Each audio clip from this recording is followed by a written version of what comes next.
Salut tout le monde, j'espère que vous allez bien. Vendredi 27 mars, ça fait maintenant 2 semaines que notre vie a changé bout pour bout, qu'on est en confinement et à chaque jour, on a des nouvelles mesures qui font en sorte qu'on l'est de plus en plus.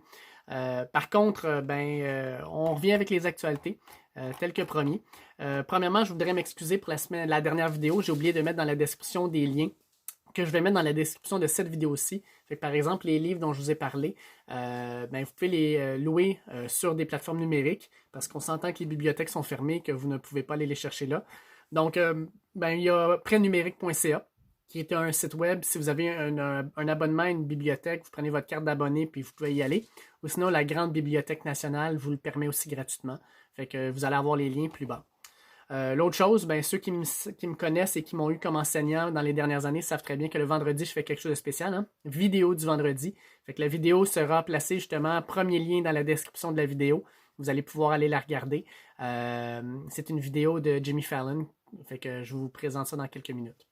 Fait qu'au niveau des actualités, on va parler en premier de l'hydroxychloroquine, qui est pour certains le fameux espoir dans la noirceur et pour d'autres, ce n'est qu'un mirage. Donc, qu'est-ce que c'est? C'est un médicament qui est dérivé de la chloroquine, qui est utilisé pour traiter le paludisme. Et selon l'infectiologue français Didier Raoult, c'est lui en premier qui est sorti avec ça, ça serait le fameux médicament qui nous permettrait de battre le coronavirus. Lui, il dit ça parce qu'il a testé sur 24 patients différents l'hydroxychloroquine et il dit que le 3/4 des patients n'avaient plus du tout le virus après 6 jours. Par contre, 24 patients, c'est vraiment une très petite masse de gens. Donc, on ne peut pas dire que ce résultat-là va représenter ce qui se passerait en vrai dans la société. Deuxièmement, il n'a utilisé aucune méthodologie scientifique, fait qu'on ne peut pas se baser sur ces résultats pour dire si c'est vrai ou non. Par contre, c'est des dires dans un moment de crise comme on le vit actuellement qui a fait réagir beaucoup. Même Donald Trump a parlé de l'infectiologue français lors d'une conférence de presse en disant que l'hydroxychloroquine pourrait être le remède miracle. Les Chinois ont décidé de l'utiliser, eux autres, in vitro, donc biologiquement dans un laboratoire. Ils ont eu des résultats quand même positifs, mais reste qu'il faut quand même continuer à le tester pour s'assurer que ça fonctionne bien. Suite à tout ça, en fait, ce qui arrive, c'est que mondialement, on est en train de tester 4 ou 5 façons différentes de traiter le virus. L'hydroxychloroquine en est un de ceux-là. Là, ce qu'on est en train de voir justement, c'est quels sont les effets secondaires sur les patients. Est-ce qu'effectivement, ça s'attaque bien au coronavirus? Est-ce que c'est vrai qu'on a de meilleures chances de survie lorsqu'on l'a ou on a moins d'effets du virus sur nous?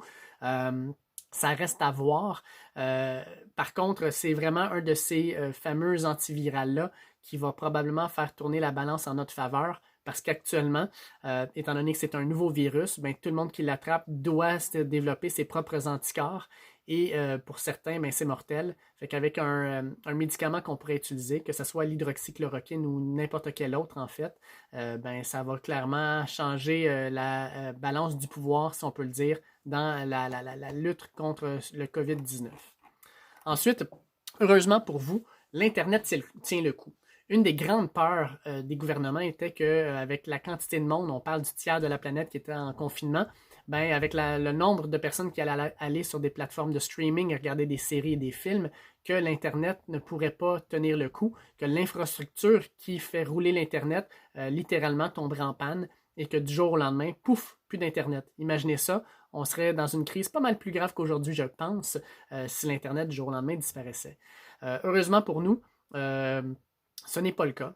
Premièrement, les gouvernements sont allés de l'avant dès le départ, puis sont allés voir les compagnies de streaming comme Netflix et Disney Plus en particulier pour leur demander de trouver une façon de diminuer la consommation de données lorsque vous alliez sur leur plateforme, chose qu'ils ont fait. Par contre, quand on a commencé à regarder un peu plus le trafic Internet lors des différentes phases du confinement, ce qu'on s'est rendu compte, c'est qu'on est loin d'atteindre même les limites de ce qu'on pourrait avoir comme bande de données. Fait que je donne un exemple. En Europe, l'un des points tournants de l'Internet, c'est Amsterdam. Et à Amsterdam, lors du plus gros pic qu'on a connu la semaine dernière, on était à 7,8 terabits par seconde de consommation Internet. Fait que pour vous donner une idée, là, le réseau d'Amsterdam serait bon pour supporter jusqu'à 34,6 terabits par seconde. Fait qu'on n'est même pas au quart de ce que le réseau serait capable de supporter. Pour ceux qui ne le savent pas, 7.8 terabits, c'est l'équivalent de 7800 gigs par seconde, soit 7 800 000 MB par seconde. Considérez que quand vous regardez 1 heure de Netflix, vous consommez à peu près 1 gig. Alors, le réseau est capable de supporter 34 600 000 MB sans problème. Là. Fait que c'est quand même énorme. Fait que rassurez-vous, l'Internet ne brisera pas demain matin. Enfin, parlons d'une nouvelle complètement éloignée du coronavirus, ça va nous faire du bien. Lorsqu'on est tombé en confinement, on a eu une nouvelle assez importante dans le sport alors que le président de la Fédération américaine de soccer, qui s'appelle Carlos Cordeiro, a donné sa démission. Pourquoi? Ben, premièrement, il est à la tête d'une fédération qui est dans un combat juridique contre les joueuses de l'équipe de soccer américaine. Pourquoi? Parce que les joueuses de soccer américaines aimeraient avoir un traitement salarial égal à celui des hommes, chose qui n'est pas le cas actuellement. Alors, dans ce combat-là, la Fédération américaine est allée devant jury et ont proposé des documents qui ont fait réagir énormément tout le monde. Dans ces documents, ce qu'on pouvait y lire, c'était que les femmes étaient moins payées que les hommes au soccer américain parce que les hommes, biologiquement, avaient de meilleures habiletés physiques et étaient meilleurs, avaient plus de talent au soccer que les femmes. Et de plus, on ajoutait que les hommes avaient des conditions plus difficiles pour jouer au soccer parce qu'ils devaient aller dans des pays où les États-Unis n'étaient pas bien respectés, que ça leur créait un stress psychologique et que grâce à ça, on pouvait plus les payer que les femmes. Comprenez que les femmes ont quand même gagné les 2 dernières Coupes du monde de soccer. Ils ont beaucoup plus de succès que les hommes, que l'argument biologique est complètement bidon. Et ça a tellement fait réagir que même les principaux commanditaires, que ce soit Volkswagen ou Coca-Cola, ont mis de la pression sur la Fédération américaine de soccer pour se rétracter parce que sinon, ils quittaient le bateau et arrêtaient des commanditaires à coups de millions de dollars. Fait que Carlos Cordeiro s'est vu dans l'obligation de donner sa démission. C'est maintenant Cindy Parlow qui a pris sa relève. Elle veut continuer le combat contre la Fédération féminine de soccer, mais pas pour les mêmes raisons. Elle, ce qu'elle dit, c'est une raison financière parce que les hommes, lorsqu'ils jouent dans des tournois comme par exemple la Coupe du monde de soccer, ont des droits de télé tellement plus élevés que les joueurs ont droit à une plus grande part du gâteau que les femmes qui, eux, ont moins d'argent par les droits télévisuels dans les mêmes compétitions. Donc, elle parle plus au niveau financier que ce qu'on connaissait avant. Maintenant, où est-ce que ça va nous mener? On ne le sait pas trop encore, mais c'était complètement ridicule de la façon dont la Fédération américaine de soccer gérait son dossier jusque-là. Et ça a été, dans le fond, on les a traînés dans la boue avec raison. Au niveau artistique, depuis le début de la quarantaine, en fait, du confinement, vous le savez, les grandes ligues sportives ont toutes fermé, mais c'est aussi le cas pour les cinémas, pour les théâtres, pour les grands spectacles de musique. Fait qu'on se retrouve avec aucun entertainment, si on peut le dire comme ça. Il y a des artistes qui ont décidé de trouver une solution à tout ça.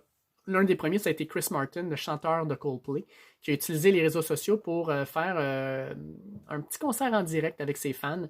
Donc, il s'est présenté sur sa plateforme et a demandé aux fans des suggestions de chansons qu'il leur a jouées en direct. Puis il a échangé aussi avec ses fans, donc les commentaires entraient, il leur répondait. Et là, ça a comme inspiré un petit peu le monde à faire ça. Miley Cyrus, de son côté, sur sa chaîne Twitter, a lancé un genre de petit talk show quotidien qui se fait normalement autour de 2h30 l'après-midi, heure du Québec. Elle échange avec des vedettes, avec ses fans, elle fait quelques chansons. Puis, si vous allez sur son compte Twitter, vous allez avoir tous les détails. Fait que Miley Cyrus sur Twitter, vous allez pouvoir voir ça. Si jamais vous avez une guitare à la maison qui traîne et que vous aimeriez la prendre, en fait, vous avez 2 options actuellement. Le chanteur James Bay, sur son compte Instagram, donne des leçons de guitare gratuites à tous les jours, tout comme le groupe canadien Arkells, fait A-R-K-E-L-L-S. Donc, le groupe Arkells, à 13h à tous les jours, sur leur compte Instagram, font des cours de guitare à leurs abonnés. Fait que si jamais vous voulez aller voir ça pour peut-être vous découvrir une nouvelle passion, pourquoi pas. Finalement, l'un des gros buzz qu'on a actuellement au niveau des réseaux sociaux, c'est DJ D-Nice. Donc lui, c'est un DJ qui ça fait quand même assez longtemps qu'il est dans la profession. Et là, ce qu'il a décidé de faire, c'est de créer dans son appartement, dans le fond, une table tournante dans laquelle il fait ses mix. Et il y met en direct autour de 18h à tous les soirs sur Instagram Live. Et au départ, on avait seulement une centaine de personnes qui écoutaient. Ensuite, ça a été 1 millier. Et je peux vous dire qu'hier, au pic, il y avait 300 000 personnes en même temps qui dansaient sur ces rythmes qu'ils faisaient en direct. On a pu voir Oprah Winfrey, on a pu voir Michelle Obama et Janet Jackson danser sur les rythmes de DJ D-Nice. C'est gratuit. Et lui a appelé ça hashtag Club Quarantine. Fait que si jamais vous voulez aller voir ça, je vais mettre le lien justement de l'Instagram de D-Nice sur la description de cette vidéo-là. Puis si vous voulez faire partie d'un mouvement mondial, ben let's go. Finalement, ben, si vous voulez avoir une liste de ce que tous les artistes proposent actuellement via les réseaux sociaux et les plateformes de streaming, ben, vous pouvez aller voir le site billboard.com qui garde une liste dans un calendrier. Fait que vous pouvez voir à chaque jour un peu tout ce qui arrive à ce niveau-là. Bon, je vous avais parlé de livres, donc 2 nouvelles suggestions aujourd'hui. Première suggestion, la série de l'auteur Pittacus Lore. C'est pas son vrai nom, en fait, c'est son nom d'emprunt. L'auteur voulait garder l'anonymat, mais c'est la série I Am Number 4, donc numéro 4.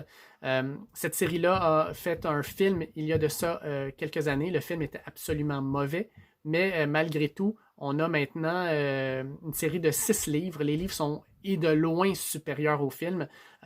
C'est de la littérature ado, je dirais, pas vraiment adulte, mais c'est une série de livres où les intrigues sont excellentes, il y a beaucoup d'action, les personnages sont captivants. Je vous invite à regarder ça, c'est un petit peu science-fiction, mais c'est vraiment, vraiment bien fait. Fait que si jamais vous avez l'occasion, Pittacus Lore, la série numéro 4. L'autre chose, ben, encore comme la dernière fois, un auteur anglais, ben, un auteur français. Un de mes auteurs préférés de France s'appelle Éric Emmanuel Schmitt. Vous l'avez peut-être vu parce qu'il est passé à plusieurs reprises à Tout le monde en parle. C'est l'un des auteurs francophones les plus lus à travers la planète. Pourquoi? Parce que ses histoires sont toujours extrêmement bien ficelées. On a toujours des histoires touchantes, des histoires qui font réfléchir. Et le meilleur exemple de ça, selon moi, c'est le livre Oscar et la Dame Rose. C'est un tout petit livre, là, on parle d'à peu près une centaine de pages. Ça se lit extrêmement rapidement, mais c'est probablement l'un des livres les plus touchants, les plus marquants que j'ai pu lire dans ma vie. Fait que si jamais vous avez l'occasion de mettre la main sur ça, Oscar et la Dame Rose de Éric Emmanuel Schmitt, un excellent livre. Finalement, ben, tel que promis, vidéo du vendredi. Le lien sera le premier, dans le fond, dans la description de mon YouTube, de ma vidéo de YouTube. Vous savez que je suis un fan de Jimmy Fallon, que je le suis depuis qu'il était à Saturday Night Live dans les années 90. Et Jimmy Fallon, lors de cette vidéo-là, a reçu Jake Gyllenhaal et a fait un segment qui s'appelle Pleasant Point Police Department, qui montre tout ce que vous ne devez absolument pas faire en ces temps de confinement et de coronavirus. C'est vraiment du premier degré. J'ai montré ça à mes enfants il y a de ça quelques jours. Mon garçon de 6 ans pleurait de rire. C'est vraiment du gros rire gras qu'on va avoir là-dessus. C'est pas sérieux pour 2 scènes, c'est même épais. Mais en ces temps difficiles et parfois un peu déprimants, ben, de pouvoir rire aux larmes, on le prend quand ça passe. Fait que je vous enjoins à aller voir cette vidéo-là qui est très drôle. Et puis sur ce, je souhaite de passer une excellente fin de semaine. On annonce encore très beau demain et 10 degrés Celsius. Et dimanche et lundi, annonce de la pluie. Donc, gardez-vous peut-être un petit peu de temps pour lire. Et puis, sur ce, je vous souhaite un bon week-end et on se reparle dès le début de la semaine prochaine lorsque je ferai ma nouvelle vidéo. Attention à vous autres, soyez prudents, prenez soin de vous, puis à bientôt.